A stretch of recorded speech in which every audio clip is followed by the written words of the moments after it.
Majority Leader. Leader of the Majority Party, please proceed. Thank you very much, Honorable Speaker. Honorable Speaker, I beg to move that the Public Finance Management Bill 2024 be read the second time. Honorable Speaker, this bill was read for the first time on 19th June of 2024 and was then committed to the Committee for Consideration and tabling of report. I'd like to thank the committee for a job well done. Honorable Speaker, this bill seeks to amend the Public Finance Management Act, Cap 412, to align the timelines for the passing and consideration of the finance bill by the county assemblies and the National Assembly. And to be more specific, Honorable Speaker, Clause 2 of the bill seeks to amend Section 1292A of the Act to provide for clarity on and harmonization of timelines for passing of the finance bill between county assemblies and National Assembly. Just harmonizing. And it seeks to delete the words except the finance bill in Section 1292A of the Act and Section 1292A of the Act, then provide as follows, Honorable Speaker, that following approval by the County Executive Committee, the County Executive Committee member for Finance shall submit to the County Assembly the budget estimates, supporting documents, and any other bill, Honorable Speaker, that requires to implement the budget, except the finance bill by 30th April in that year. Honorable Speaker, the key word in this particular amendment will be except the finance bill. That is what this particular bill seeks to include in that particular clause. Additionally, Honorable Speaker, Clause 3 of the bill seeks to introduce a new Section 131A to provide for similar procedures for submissions and considering the passing of the finance bill in the County Assembly as that of the National Assembly. So therefore, Honorable Speaker, that new Section 131A will then provide as follows, because it's actually a new one: submission, consideration, and passing of the County Finance Bill. Number 131A, 1. County Executive Committee member for Finance shall submit to the County Assembly on or before 30th April the County Finance Bill setting out the revenue measures of the county government. There are clear timelines here, Honorable Speaker, that did not exist in the previous one. And then it will provide under 2 that following submission of the County Finance Bill by County Executive Committee member for Finance, the relevant committee of the County Assembly shall introduce the bill in the County Assembly. 3 will provide that the County Assembly shall consider and pass the County Finance Bill with or without amendments in time for it to be presented for assent by 30th June each year. This hasn't been there, Honorable Speaker, and that really seeks to help harmonize such things, Honorable Speaker.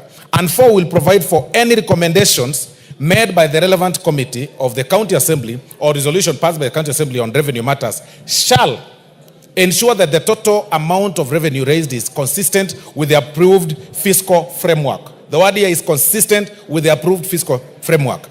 B, take into account the principles of equity, certainty, and ease of collection. C, consider the impact of the proposed changes on the composition of the tax revenue with reference to direct and indirect taxes.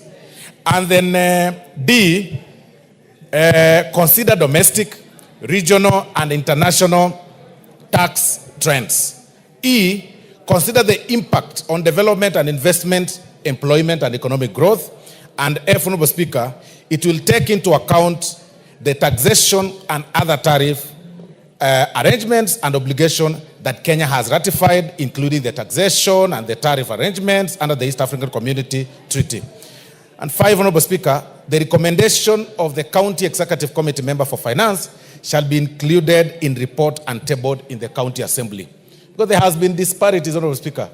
There hasn't been really a harmonized system between the County Executive Committee members and the County Assembly, because there was utmost autonomy by the county executive committees, which is detrimental now to the works of the County Assembly as an assembly. Honorable Speaker, Clause 4 of the bill seeks to appeal Section 133 to align the practice in the county assembly to that of the National Assembly in consideration of the finance bill. This must be clear. You know, the only finance bill that Kenyans know or Kenyans are aware of is the finance bill by the National Assembly.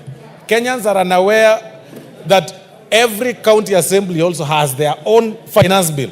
So we want to realign that. This particular bill seeks to realign such so that we have a replica of what happens in the National Assembly as far as the finance bill is concerned, and should replicate to what happens in the county assemblies, Honorable Speaker. And that is what Section 133 seeks to amend. And it provides that not later than 90 days after passing the appropriation bill, the county assembly shall consider and approve the finance bill with or without amendments. Honorable Speaker, this is very important because the casual way to which the county assemblies and the county governments run their business affairs, especially the business of the finance bills, Honorable Speaker, will be put to a stop. It now is well aligned within the law. Honorable Speaker, in conclusion, this bill contributes largely to the development of this country in terms of the finance sector. It contributes largely towards, of course, realigning the funds that come through such provisions that are introduced in the finance bill. And I therefore urge the honorable members to support this bill as it is. And I therefore beg to move, Honorable Speaker, and ask the Honorable Jared Okello to second. Thank you. The Honorable Jared Okello. Madam Speaker, I thank you very much for the opportunity to second this bill that has been proposed by the majority whip. My